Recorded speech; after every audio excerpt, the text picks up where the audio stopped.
Alléluia. Amen. Est-ce que nous sommes fatigués? Non. Est-ce que nous sommes dans la joie? Amen. Si nous vraiment nous sommes dans la joie, je voudrais que nous puissions pousser un cri de joie vers Jésus-Christ.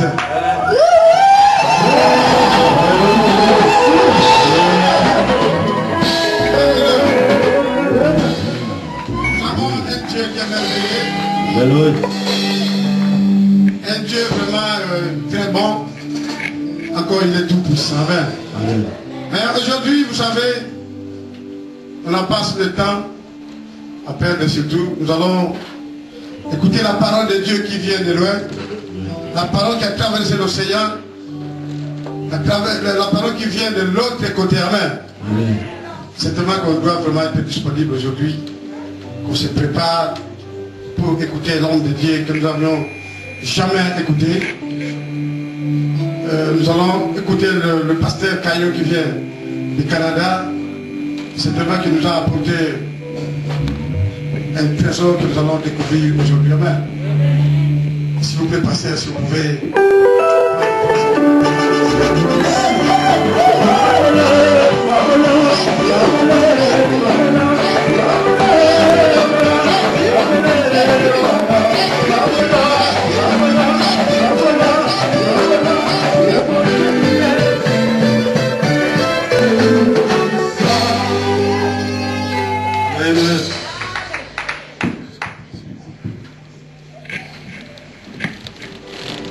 Que la paix et la grâce du Seigneur soient avec vous.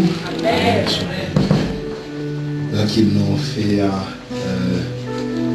vraiment beaucoup d'effets, une grande joie au cœur de pouvoir être ici pour vivre ce moment au pied du Seigneur. Notre Dieu est bon. Notre Dieu est bon. Même si je ne comprends pas beaucoup de choses dans ce qui est chanté, car je ne connais pas trop bien quelques langues que vous chantez, mais je sens que le cœur est là pour adorer. Amen. Le Seigneur, il est réel, il est vivant. Donc je suis invité par le pasteur Kabongo pour une fin de semaine de conférence sur l'implication ministérielle. Donc on s'est rencontrés à Montréal, donc on a pu développer de très bons liens ensemble. Et c'est ce qui explique notre présence. Nous prions le Seigneur qu'il nous touche et qu'il nous bénisse. Est-ce que Dieu est bon? Donc je vous salue de la part de tous nos bien-aimés du Canada. Et que nous puissions rester en prière les uns pour les autres. Donc vous pouvez vous asseoir. On va...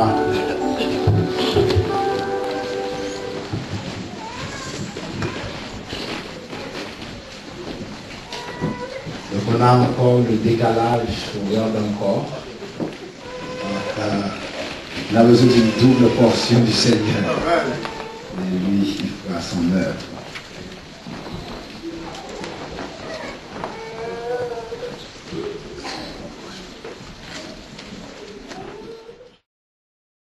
Première épître de Paul aux chrétiens de Corinthe.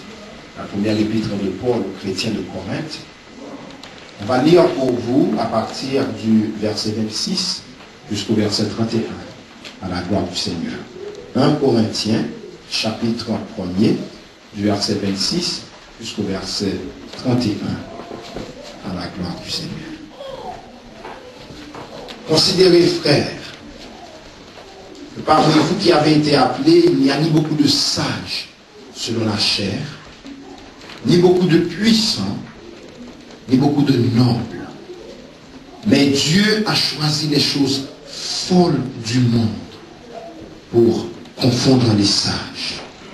Dieu a choisi les choses faibles du monde pour confondre les fortes.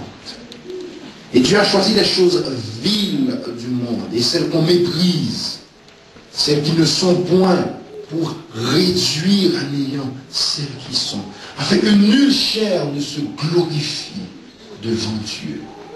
Or, c'est par lui que vous êtes en Jésus-Christ, lequel, de par Dieu, a été fait pour nous sagesse, justice et sanctification et rédemption, afin, comme il est écrit, que celui qui se glorifie,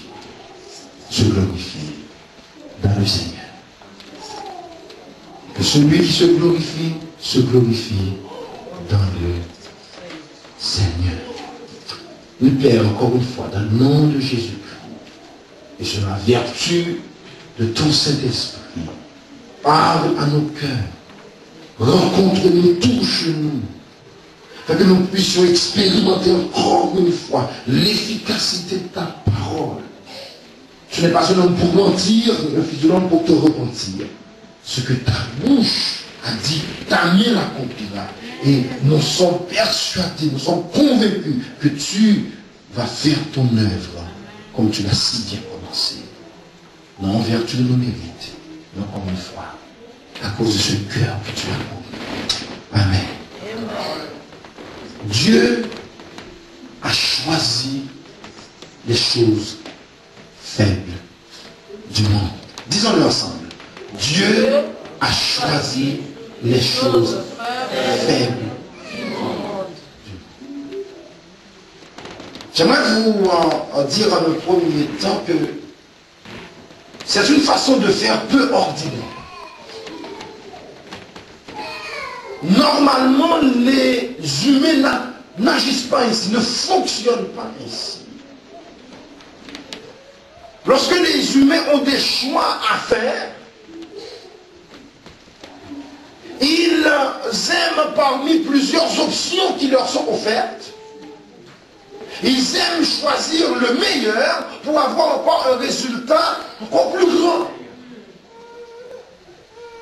Quand vous allez au marché, pour votre argent, vous voulez obtenir soit les meilleurs produits, la meilleure chemise, ou la meilleure veste, mais on aime choisir le meilleur.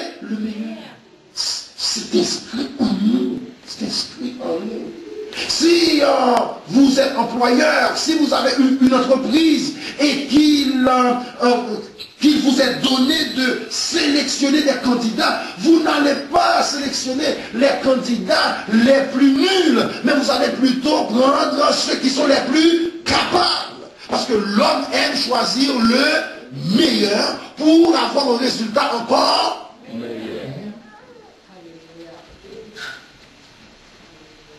Lorsque les universités doivent choisir certains étudiants, encore une fois, on choisit les meilleurs. Aux Jeux Olympiques, dans le domaine du sport, partout, si nous ouvrons nos yeux, ce que nous constatons autour de nous, on aime choisir les meilleurs. Mais lorsque vous allez vous marier, donc, la personne sur qui votre choix se fait est selon vous la personne qui répond le mieux à vos critères. On aime choisir encore les meilleurs.